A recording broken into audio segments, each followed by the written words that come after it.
Welcome back to Turning Hard Times into Good Times. I'm your host, Jay Taylor, and I'm really pleased to have David Stockman with me today to talk about his most recent book titled Peak Trump, The Undrainable Swamp and the Fantasy of MAGA. Welcome back, David, and thanks for joining me again. Great. Happy to be with you. We're talking to you today after President Trump's State of the Union message. And so even though this show won't air until the 19th of February, I'd like to ask you to perhaps just give me your thoughts about Trump's speech last night. I mean, I certainly found a lot of things that I liked to hear. There were other things that made me cringe, but what were your thoughts? Well, basically, the union that he described as strong and on the verge of, a historic opportunity is not the union that I see. I see a Washington that is out of control, deficits exploding at the very end of a 10-year-old business cycle unheard of.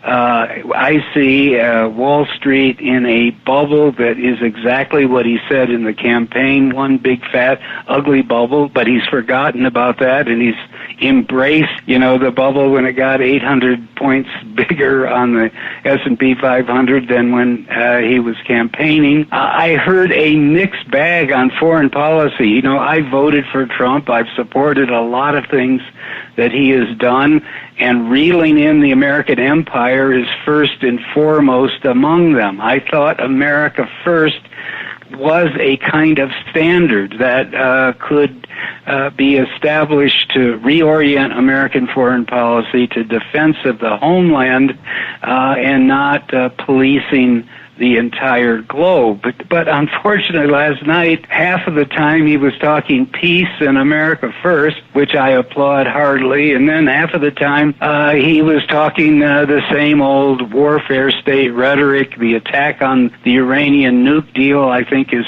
totally misbegotten and misplaced. The cancellation of the INF treaty that Ronald Reagan put into place, for crying out loud, in 1987 was a huge mistake, provocation, unnecessary with Russia. Bragging about attempting to determine who is the proper president of Venezuela, I think, is just more of this kind of neocon interventionism. And it sort of reminded you that when Trump is left to his own devices, he says, forever wars, no more. And he goes back to the White House and he's surrounded by all these people that he's picked for key jobs, Bolton, Pompeo, and you could go on from there, who are neocon interventionists, unreconstructed American empire firsters, who are constantly undermining his best impulses. So if you add it all up, you have a Trump fiscal policy that is a disaster.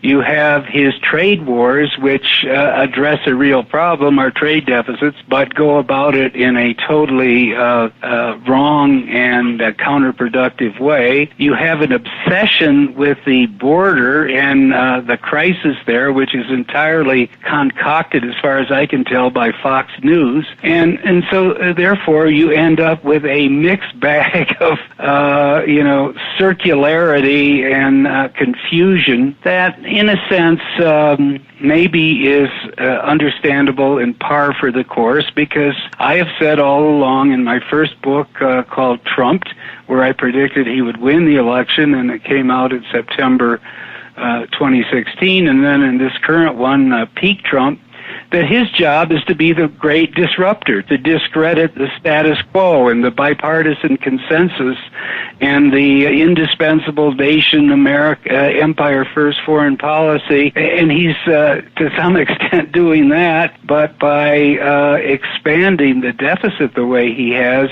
I think it's likely to bring about a financial crisis sometime in the next year or so that will really do the job of discrediting current policy and maybe alerting the country to the fact that we're going in the wrong direction on almost everything, and we need to get back to some basic principles of fiscal rectitude, sound money, free markets, and small government. Trump didn't say a word about any of those principles last night, despite 75 minutes worth of rhetoric and flag waving and bombast and confusing positions on issues. Yeah, I mean, that's certainly one of the things that made me cringe was this, all the goodies that he was handing out. Obviously looking for praise and accolades from both sides of the aisle. And I'm thinking, how in the world are we going to pay for this? David, before we get to the how are we going to pay for this topic, it seems to me that from a political point of view, and I think you alluded to this too in one of the interviews I heard from you recently, at the time it seemed to me like he was making a big mistake by not biting the bullet as soon as he came in. As you mentioned, well, when he came into office, we were already 8 years into the credit cycle, essentially. And it was long in the tooth. The stock market, this boom, wasn't much of a boom, frankly, compared to the booms of the past. But we had a long growth period with zero interest rates and all that. And, I mean, he was critical of it when he ran for office, but then hypocritically forgot all about it and cheered low interest rates and started giving the Fed a hard time when they started trying to get back to reality. But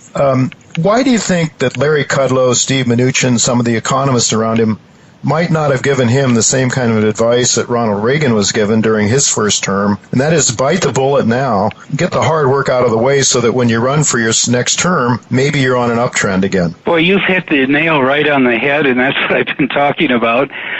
He should have taken a page out of Ronald Reagan's playbook, who inherited a very bad situation, not as bad as the disaster down the road we're facing today, but he never stopped attacking the failed Jimmy Carter economy, the failed Jimmy Carter policies, the mistakes that had been inherited from decades of Democrat policy.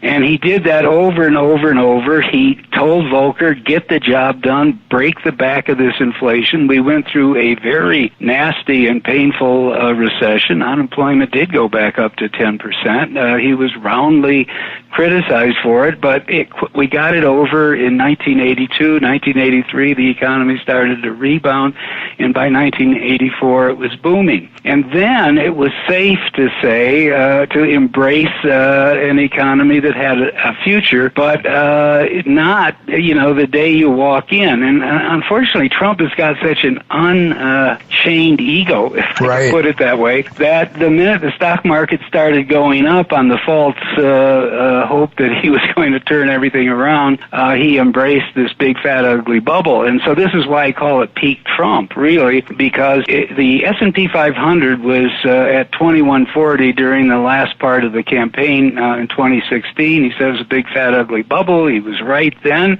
Then, 2 years later, September 2018, it's now at 2940, up 800 points, and suddenly the big, fat, ugly bubble is a vindication, glowing vindication of how Trumponomics has been such a brilliant success. That was a huge rookie mistake to embrace that bubble because it has nowhere to go down, and we're in a little rebound here, but this is just I call it the chart monkeys trading chart points, 200-day moving averages, and the rest of it. It's not going to go back to that peak, not next month, not next year, or not for a long time, because we're in huge trouble, and sooner or later the stock market is going to crater in response. So he made a mistake there. The other thing you mentioned I think is really important. People don't get it. The economy doesn't function on presidential terms of 4 years. And if presidents, modestly change policy, it takes months and months and quarters, even years, for the impact to be felt if it's positive, and usually it's not. So therefore, in the first 2 years, to embrace an economy that was at the tail end of a tepid business cycle, again, made no sense and was a huge mistake that he's going to pay for. Specifically, when he was sworn in, we were already in month 90 of this business expansion, the third longest in history. There had only been two longer, the one in the 60s, the guns and butter one, the one in the 90s, the Greenspan tech boom. But this recovery had been a shadow of those prior cycles. GDP GDP in month 90, this time when he was sworn in, was up 13% from the pre-crisis peak way back in 2007. The comparable position in the 60s was the GDP was up about 45%. Wow. And in the 90s, at month 90, in the 90s cycle, it was up about 37%. So he was inheriting a very weak, fragile, debt-ridden, savings-parched, distorted economy from the bubble finance on Wall Street of the Fed, and instead of recognizing its fragility and vulnerability to any number of headwinds coming in all directions around the world, he started bragging about an unemployment rate that always comes under 4% in the last few months of even a long business cycle. And I point out in the book, I've got some charts in there that are pretty dramatic, that when the unemployment rate in the end of the 60s, 1960s cycle hit 3.7%, within a year we were in the recession of 1970. When the 1990s cycle, the so-called U3 unemployment rate, which really isn't worth the powder to blow it to hell with, but that's another story. Nevertheless, when it got down to 3.7, 3.8%, we were within a year of the recession that incepted in March 2001. So we're at the tail end of an octogenarian business cycle where there's nowhere for the economy to go but to have its next recession. No one's outlawed recessions. There's a lot of headwinds we can talk about coming around the world and domestically, including this massive deficit.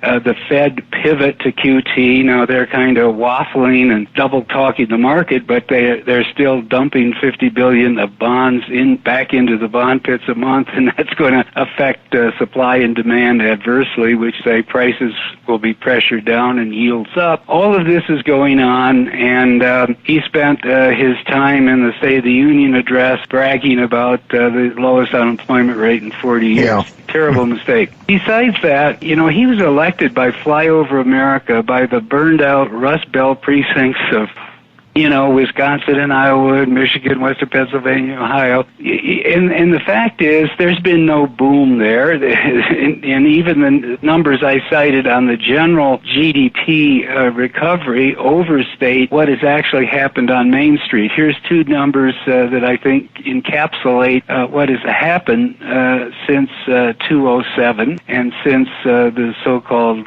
Great Financial Crisis. From the pre-crisis peak, the NASDAQ 100, which is really the leading edge of the tech boom bubble that's underway right now. The NASDAQ 100, even adjusted for inflation, is up 200%. And this isn't from the bottom. This is from the prior peak in October, November 2007.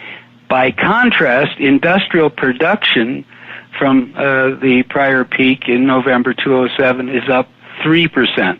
Now, that's 11 years ago.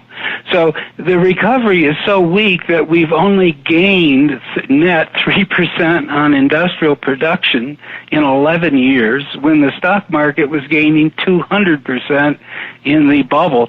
So that tells you that this has been a bifurcated recovery, a tremendous artificial Fed-fueled boom on Wall Street, and basically flatlining struggle on Main Street. And the ultimate proof of that, another chart I have in the book, is if you take real median household income from 2007 to the present, it's up zero. And if you take the economy, despite all this ridiculous U3 unemployment rate, it doesn't measure anything because they arbitrarily exclude tens of millions of people from the labor force, and on the one side and on the other side, they count anybody that's got a part-time job at McDonald's for 10 hours a week as employed. Well, so that number isn't worth the powder to blow it to hell with, as I said, but there is one that the BLS publishes that never gets talked up on Bubble Vision or even mentioned, and that is hours worked in the U.S. economy. Because when you take hours worked, then that means a guy working in a steel mill overtime 55 hours a week is getting 55 hours of credit. The McDonald's hamburger flipper is getting 10 hours. So when you look at it on an hours basis, which is the right way, in our world today, it's all, a gig by the hours economy. Walmart schedules them by their cashiers, let's say, by 15-minute intervals. So if you look at it in hours, total hours utilized by the U.S. economy since the prior peak in late 2007 is up only 6%. Wow. Okay? That's a startling number. That's 6% in 11 years. That's incredible. That's not a healthy economy. No. That's not anything to brag about. No. That is a warning that something is drastically wrong when there's no gain in real household income, 3% creeping forward of the entire industrial economy, including the boom in the shale patch and energy. That's all in the index, and it's still up only 3%. Yeah. Ours up 6%, and the stock market up 200%. Yeah. So it gets to this issue of a redistribution of wealth that is really causing a lot of difficulty sociologically, I think, and politically in our country, David. Obviously, I think you would agree that if we had a sound monetary system, this kind of redistribution of wealth would not be possible. You would agree with that, right? I agree with it 100%, and that's another thing that I address in the book. So, I appreciate you bringing it up. But as I think a lot of people can understand, this really started, what I call bubble finance, this crazy money printing at the Fed, really got going in a big way when Greenspan stepped in 1987. Within a month of getting the job, we had Black Monday, the stock market down 22%. He panicked, opened up the spigots, sent his minions down to Wall Street and told them you have to keep buying stock and trading with each other whether you want to or not. That's when it all started. But here is a startling fact that tells you all you need to know about this artificial redistribution of income. If you go at that point, the bottom 90% of households in the U.S. owned about 34% of the net worth of the U.S. economy. The top 1% owned 34%. Now, I'm a free market capitalist, so I'm not an egalitarian. I don't think there was anything particularly wrong with that. The 1% more or less get rewarded because they do good things for the economy, and the bottom 90% don't save enough, et cetera, et cetera. But here's the point. If that was kind of a fair measure of outcomes on the free market, because we really hadn't had crazy monetary policy yet, and all this stock market propping and puts and all the rest of it. Here today, here's where we are. The top 1% now have 40% of the net worth. The top 1% have gone from 34 to 40. The bottom 90% have dropped from 34 to 20. Okay, so now we've gone from even Steven 1-to-1 to 2-to-1, and that's not due to any change in tax policy. That's not due to any late-stage failure of capitalist functionality and so forth.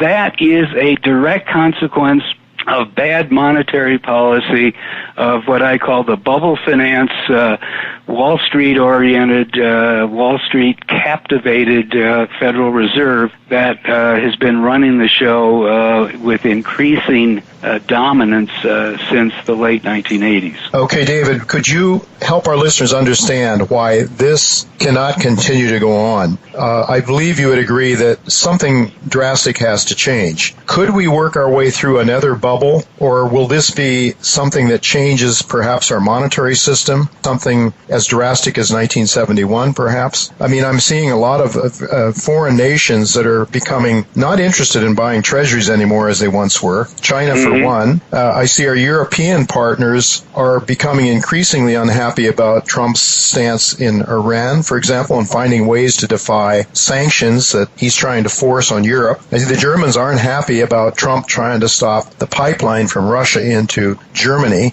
It seems to me that the United States as an empire may be heading into some real trouble. It has its own financial rot that I think could destroy us. How can we afford the military, continuous, endless military expansion, and then not to mention the OACs of this world that think we can have endless bliss and socialism here at home? David, $22 trillion debt right now means a 1% increase in interest rates adds $220 billion to our expenditures for a year, aren't we getting close to some sort of a cataclysmic ending of this nonsense that began in earnest in 1971?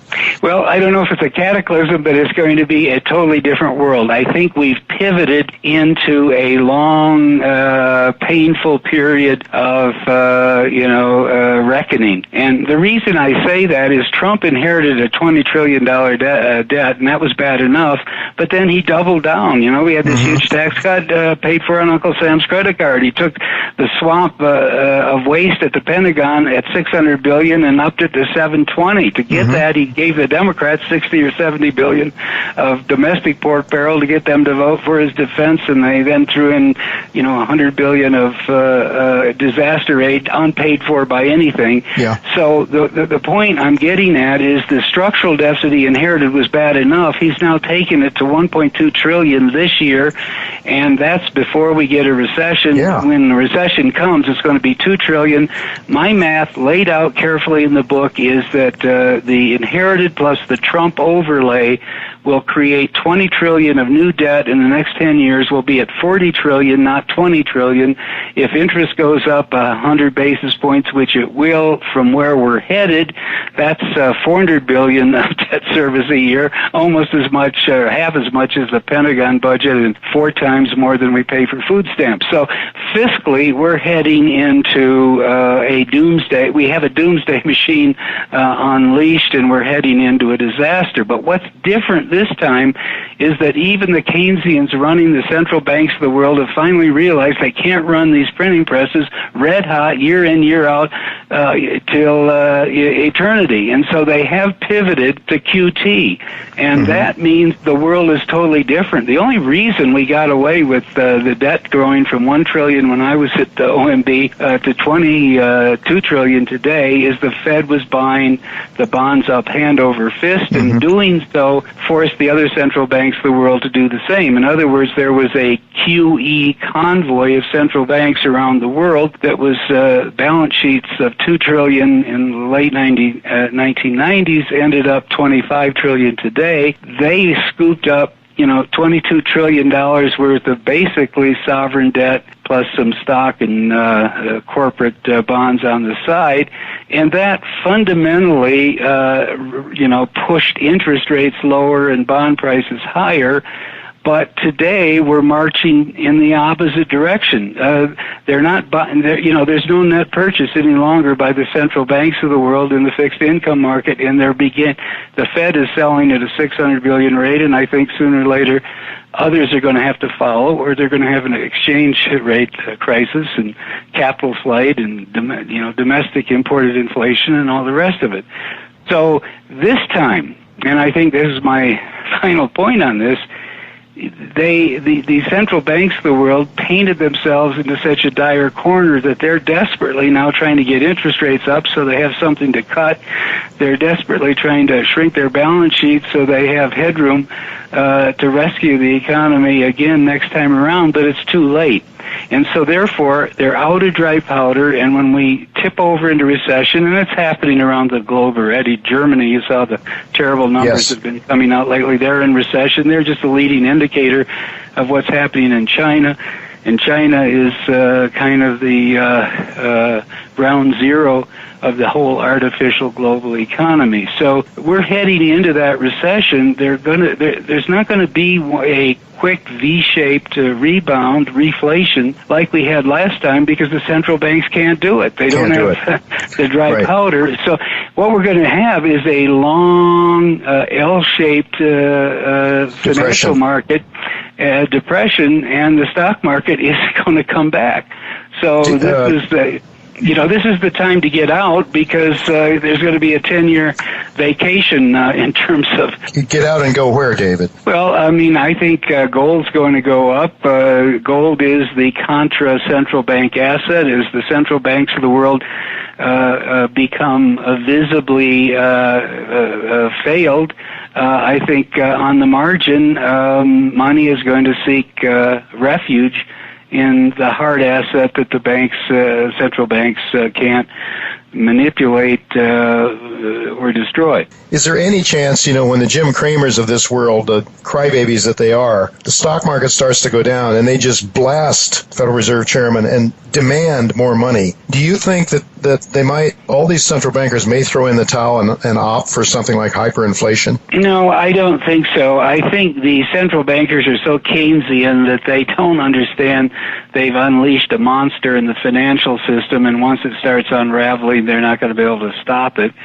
Secondly, the numbers, the indicators, the incoming data they look at is all lagging indicators. The unemployment rate and job numbers, which is fabricated by the BLS anyway.